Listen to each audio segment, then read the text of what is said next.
کی بارگاہ میں حاضر ہوں گے نا، تو نہ چاہ کے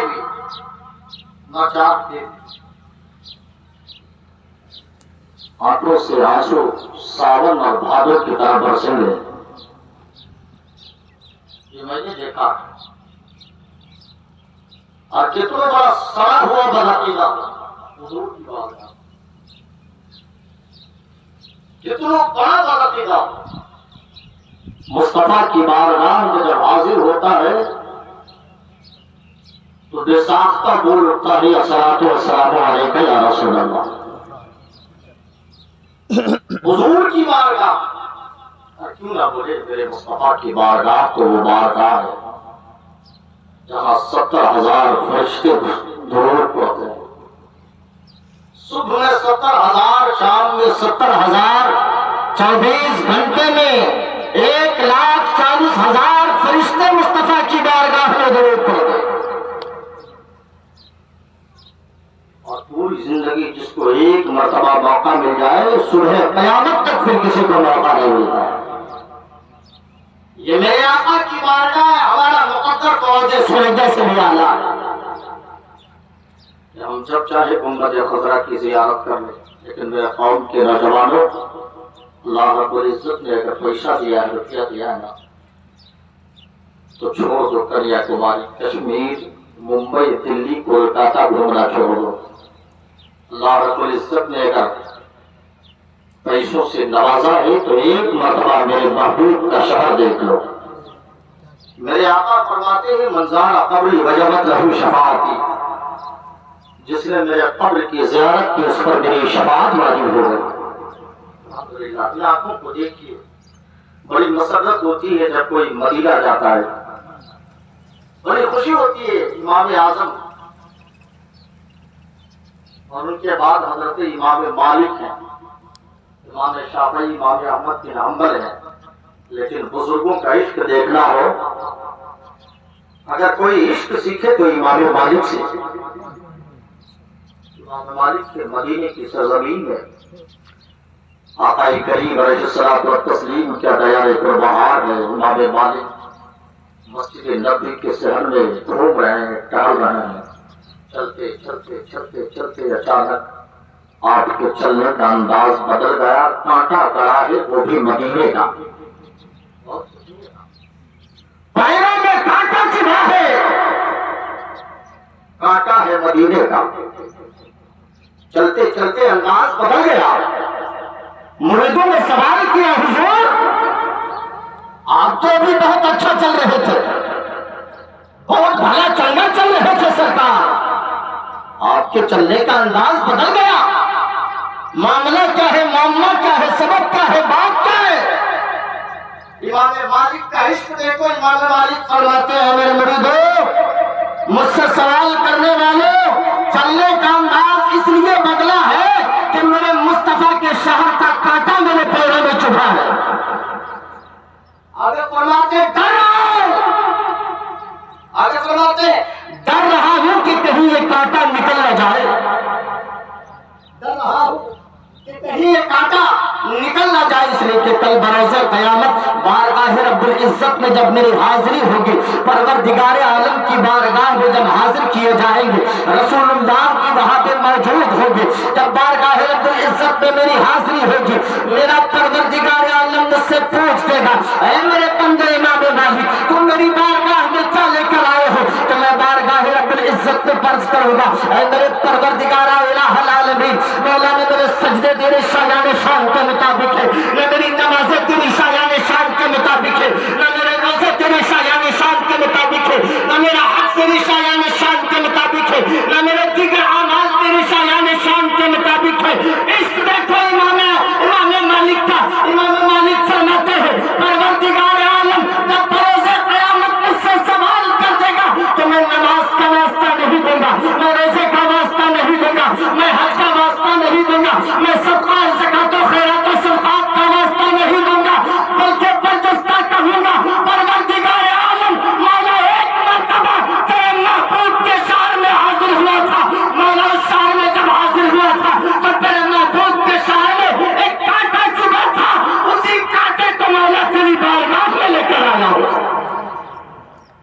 کانٹے کو تیرے بارگاہ میں لے کر آیا ہوں، پروردگار عالم تیرے محبوب کے کانٹے کے وسیلے سے مولا میری بخشش و مغفرت فرما دے۔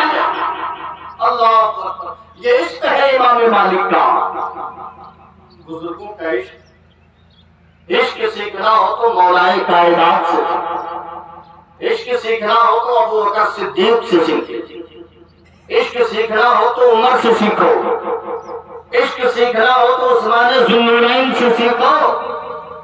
خلیفہ سوم ہے حضرت عثمان غنی ہے۔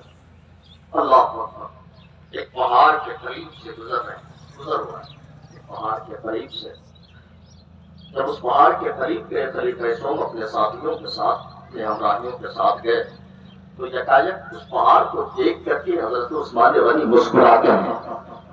ساتھ اسی طرح سنیں، بولنے کی ضرورت بہت آرام سے سنیں۔ حضرت عثمان غنی مسکرا رہے پہاڑ کو دیکھ کر۔ اللہ اکبر، لوگوں نے سوال کیا عثمان مسکراتے کیوں؟ ابھی کیا معاملہ ہو گیا ہے، کیا بات ہو گئی؟ حضرت عثمان غنی فرماتے ہیں، اے لوگوں، ایک وقت ایسا تھا کہ میں اپنے نبی کے ساتھ، اپنے مصطفیٰ کے ساتھ اس پہاڑ کے قریب سے گزرا تھا، اور جب اس پہاڑ کے قریب سے گزرا تھا تو میں نے اپنے رسول کو، میں نے اپنے نبی کو دیکھا تھا کہ میرے آقا نے اس پہاڑ کو دیکھ کر مسکرا دیے تھے۔ سبحان اللہ، میرے آقا اس پہاڑ کو دیکھ کر مسکرا دیے تھے۔ میرے آقا کی مسکراہٹ مجھے یاد آ گئی، میں بھی مسکرا دیا تھا کہ میرے مصطفیٰ کی سنت زندہ ہو جائے۔ اللہ اکبر۔ تو جناب اختر صاحب جا رہے ہیں۔ اچھا دیکھیے، پوری دنیا سے لوگ آتے ہیں خانہ کعبہ کا طواف کرنے، پوری دنیا سے۔ دنیا میں بہت سارے ڈریس ہیں، کرتا پاجامہ ہے، کھان ڈریس ہے، پینٹ شرٹ ہے، ٹی شرٹ ہے، جینس ہے، پتہ نہیں اتنے لباس ہیں، اتنے لباس ہیں کہ لباس کا نام ہے اور آپ کو نہیں معلوم، اتنے لباس ہیں، نہ ہمارا پورا پہنے ہیں نہ نام جانتے ہیں۔ لیکن اللہ اکبر، خانہ کعبہ جاؤ، کتنے قیمتی لباس ہو، کتنے روپیے والا لباس ہو، کتنے زرق برق لباس ہو، جب آپ خانہ کعبہ پہ جائیں گے آپ، تو اللہ رب العزت کا فرمان ہے کہ میرے بندو تب تم میری بارگاہ میں آؤ تو اپنے تمام لباس کو اتار دو، اپنے تمام لباس کو اتار دو۔ وجہ کیا ہے؟ کیا اگر کوئی کرتا پہن کے جاتا ہے تو کیا کرتا ناپاک ہے؟ کیا نہیں، ناپاک نہیں، پاک صاف ہے، مکمل پاک صاف ہے۔ باوجود اس کے کوئی جبہ پہن کے جائے، کوئی عمامہ پہن کے جائے، کوئی کرتا پہن کے جائے، کوئی اور لباس پہن کے جائے، لیکن حکم شرع یہ ہے، شریعت کا حکم یہ ہے کہ جب کوئی بندہ میری بارگاہ میں میرے گھر کا طواف کرنے آئے تو دنیا کا کتنا قیمتی لباس پہنا ہو، اپنے لباس کو اتار دے۔ اب اس کے بدن پہ دو ہی لباس ہوں گے، ایک چادر ہوگی اور ایک لنگی ہوگی، ایک چادر ایک لنگی۔ کیا وجہ تھی؟ کیا وہ لباس خراب تھا؟ کیا وہ کپڑے اچھے نہیں تھے؟ معاملہ کیا تھا؟ صرف دو لباس، ایک چادر ایک لنگی، خانہ کعبہ کے طواف کے لیے، طواف خانہ کعبہ کے لیے ایک چادر کی ضرورت ہے، ایک لنگی کی ضرورت ہے۔ معاملہ کیا ہے؟ شریعت کہتی ہے کہ تم جہاں کہیں بھی جاؤ، کرتا پہن سکتے ہو، پاجامہ پہن سکتے ہو، پینٹ شرٹ پہن سکتے ہو، کوٹ پہن سکتے ہو، جبہ عمامہ پہن سکتے ہو، اور نہ جانے جتنے طرح کے لباس ہیں تم سب کو پہن سکتے ہو۔ لیکن جب تم میری بارگاہ میں آؤ، پروردگار کی عالم کی بارگاہ میں آؤ، خانہ کعبہ کے طواف کے لیے آؤ، تو اب دنیا کے تمام لباس کو اتار دو، اب تیرے بدن پہ دو ہی لباس ہوگا۔ عالم خیال میں نے سوال کیا، پروردگار عالم الہ العالمین، کیا میرا لباس پھٹا تھا؟ کیا میرا لباس پرانا تھا؟ کیا میرا لباس خراب تھا؟ کیا میرا لباس ناپاک تھا؟ جواب آیا، اے میرے بندے، اے نادان، تم مجھ سے سوال کرتے ہو، نہیں، تیرے لباس پھٹا نہیں تھا، پرانا نہیں تھا، بوسیدہ نہیں تھا، ناپاک نہیں تھا، بلکہ تیرا لباس بہت اچھا تھا۔ لیکن حکم شرع یہ ہے کہ جب تم میری بارگاہ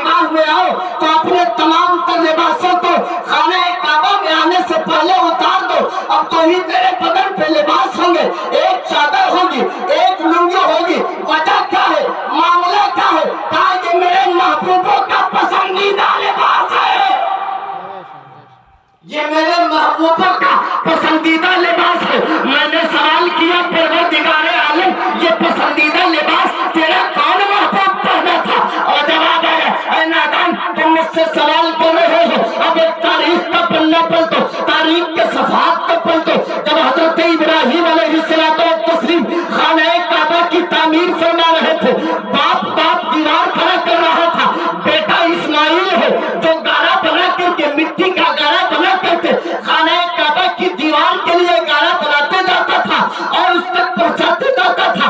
باپ دیوار کرتے تیار کرتے جاتا تھا، بیٹا گارا بناتے جاتا تھا۔ اللہ اکبر، جب خانہ کعبہ کی تعمیر ہو گئی، اللہ اکبر، جب خانہ کعبہ کی تعمیر ہو گئی، حضرت ابراہیم علیہ السلام نے بارگاہ رب العزت میں عرض کیا اے پروردگار، اے الہ العالمین، اے نبی کا بندہ نوازا، مولا میں نے تیرے گھر کی تعمیر کر دی ہے پروردگار، اب کیا کروں پروردگار عالم؟ پروردگار عالم کے جانب سے آواز آیا اے بھائی میرے بندے، اے ابراہیم جبل ابن ابی قبیس پر کھڑے ہو جاؤ اور کھڑے ہو کر کے اعلان کر دو خانہ کعبہ کی تعمیر مکمل ہو گئی ہے، اب جس کا جی چاہے آئے اور خانہ کعبہ کا طواف کرے۔ حضرت ابراہیم علیہ السلام عرض کرتے ہیں پروردگار عالم میں کمزور ہوں مولا، میں ناتواں ہوں پروردگار عالم، بھلا میری آواز کہاں سے کہاں تک پہنچے گی پروردگار عالم؟ میری اتنی دھیمی آواز ہے مولا، میری اتنی دبی دبی آواز ہے پروردگار عالم، میری آواز کیسے پہنچے گی؟ پروردگار عالم نے فرمایا اے ابراہیم آواز دینا تیرا کام ہے اور ساری دنیا تک تیری آواز کو پہنچانا میرا کام ہے۔ اب حضرت ابراہیم نے آواز دیا، مورخی لکھتے ہیں، سیرت نگار لکھتے ہیں، تاریخ کی کتابوں میں بات آتی ہے کہ جب حضرت ابراہیم علیہ السلام نے جبل ابن ابی قبیس پر کھڑے ہو کر کے جب یہ اعلان کیا، مورخین فرماتے ہیں کہ جو جہاں تھا وہاں تک حضرت ابراہیم کی آواز پہنچ گئی، حضرت ابراہیم کی آواز پہنچ گئی، یہاں تک کہ جو باپوں کے پشتوں میں تھے ان کی بھی ان تک بھی آواز پہنچ گئی، جو ماں کے رحموں میں تھے ان تک بھی آواز پہنچ گئی، جو عالم ارواح میں تھا ان تک بھی آواز پہنچ گئی، جو جہاں تھا وہاں تک آواز پہنچ گئی۔ اب یہ سوال پیدا ہوتا ہے، اب یہ سوال پیدا ہوتا ہے کہ ہم جب عمرہ کرتے ہیں یا حج کرتے ہیں تو ایک کام کرتے ہیں سعی، صفا مروہ کی سعی۔ اللہ رب العزت نے قرآن میں فرمایا ان الصفا والمروہ من شعائر اللہ، اسی بات کو رکھ کر کے میں بیٹھوں گا، ان الصفا والمروہ من شعائر اللہ، بے شک صفا اور مروہ اللہ کی نشانیوں میں سے، یہ دونوں پہاڑی اللہ کی نشانیوں میں سے ایک نشانی ہے، یہ قرآن کہتا ہے ان الصفا والمروہ من شعائر اللہ، بے شک صفا اور مروہ یہ دونوں پہاڑیاں اللہ کی نشانیوں میں سے ایک نشانی ہے۔ حضرت اسماعیل علیہ السلام ہے، پیاس کی شدت ہے، ماں کی ممتا ہے، اسی وادی میں حضرت ابراہیم علیہ السلام نے اپنے بیٹے اسماعیل کو اور حضرت ہاجرہ کو چھوڑ کر کے چلے گئے تھے، سنگناف علاقہ تھا۔ اب اسی وادی میں جب چھوڑ کر چلے گئے، پیاس کی شدت تھی، ماں کی ممتا تھی، حضرت اسماعیل علیہ السلام پیاس کی شدت سے بے چین تھے۔ اللہ اکبر، ماں کی ممتا تڑپ اٹھی، ماں پانی کی تلاش میں اور اس کی جستجو میں گھومتی رہی، پھرتی رہی، کبھی صفا کبھی مروہ، کبھی صفا کبھی مروہ، کبھی صفا کبھی مروہ۔ بالآخر کیا ہوا کہ حضرت اسماعیل علیہ السلام نے زمین پر ایڑیاں رگڑی ماری تو اللہ رب العزت نے وہاں سے چشمہ جاری کر دیا، اور چشمے کی عظمت یہ ہے کہ میرے آقا فرماتے ہیں کہ اس پانی کو جو بھی جس جائز نیت سے پیے گا اللہ رب العزت اس کے جائز نیتوں میں کامیابی عطا فرما دے گا، جس کا نام زمزم ہے۔ اب سوال یہ پیدا ہوتا ہے کہ وہ ایک زمانہ تھا جس وقت وہاں پہ پانی نہیں تھا، اس وقت تو پانی ہی پانی ہے، ٹینکر میں پانی، ہوٹل میں پانی، جگہ جگہ پانی۔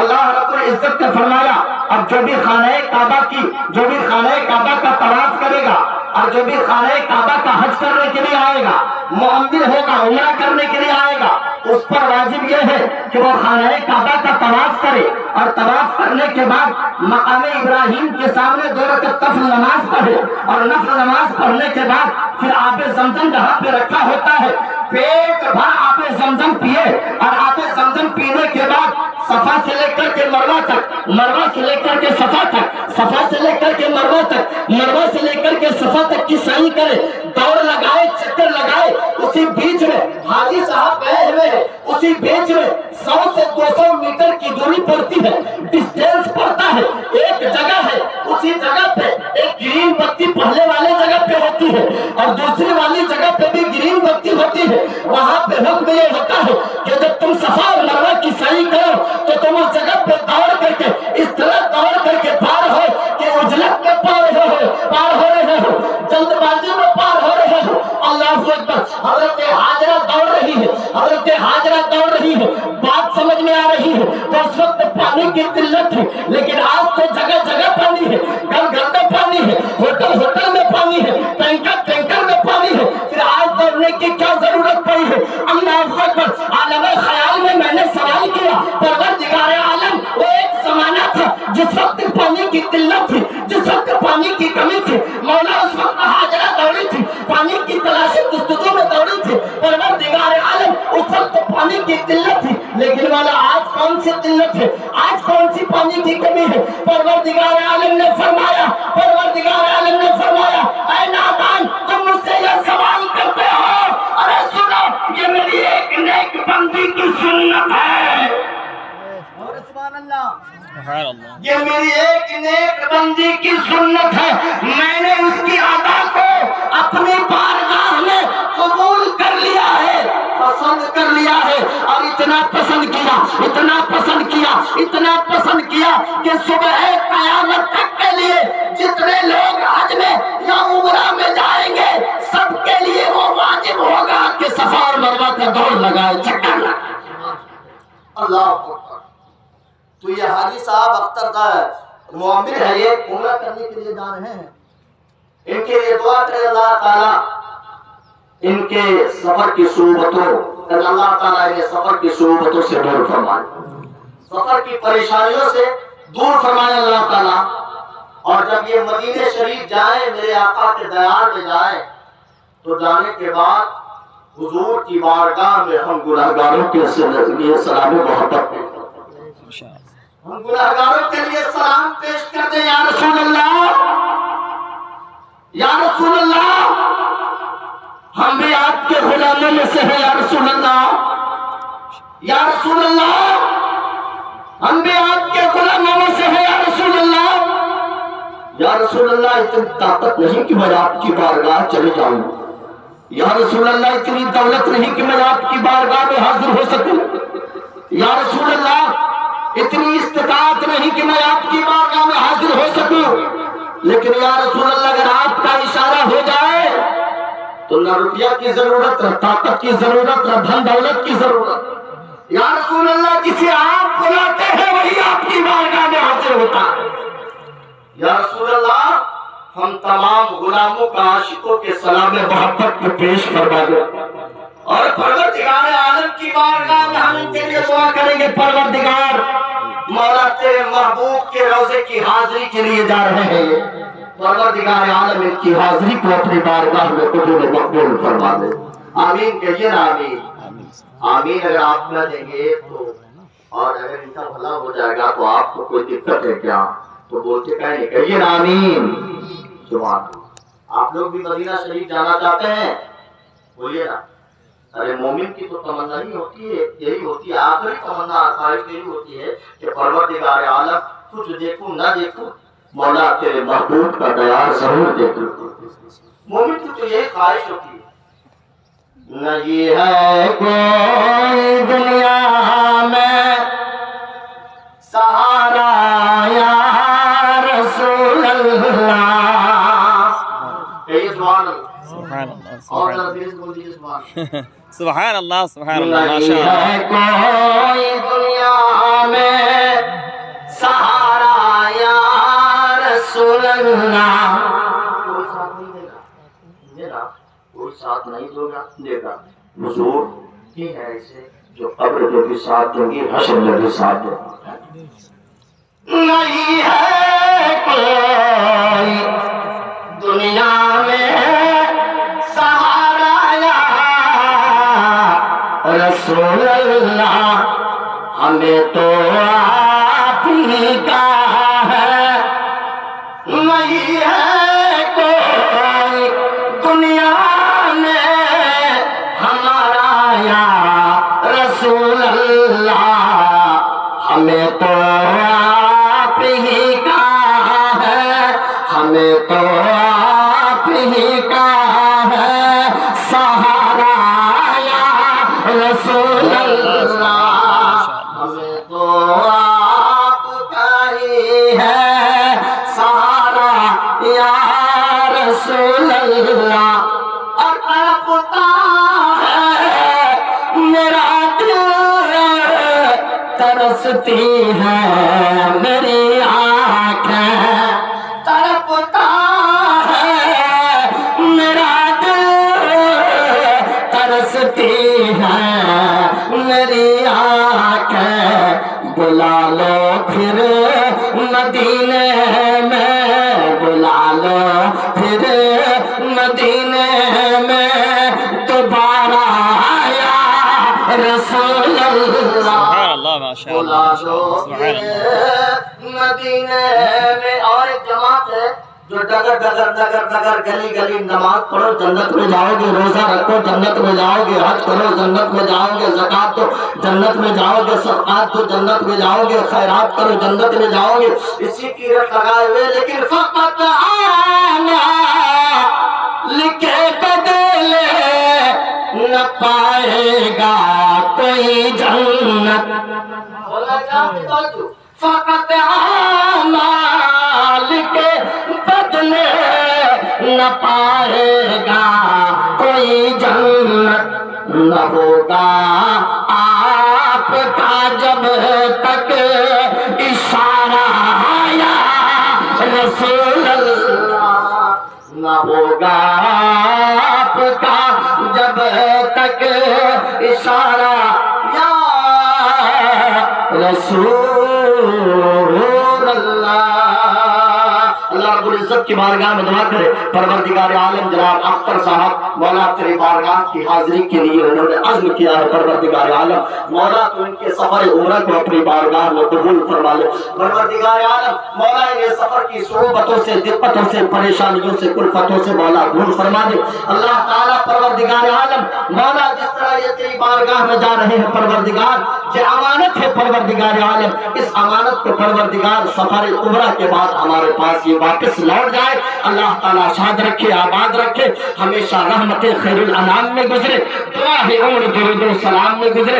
استغفر اللہ ربی من کل ذنب واتوب الیہ، لا الہ الا اللہ محمد رسول اللہ، وآخر دعوانا الحمدللہ رب العالمین۔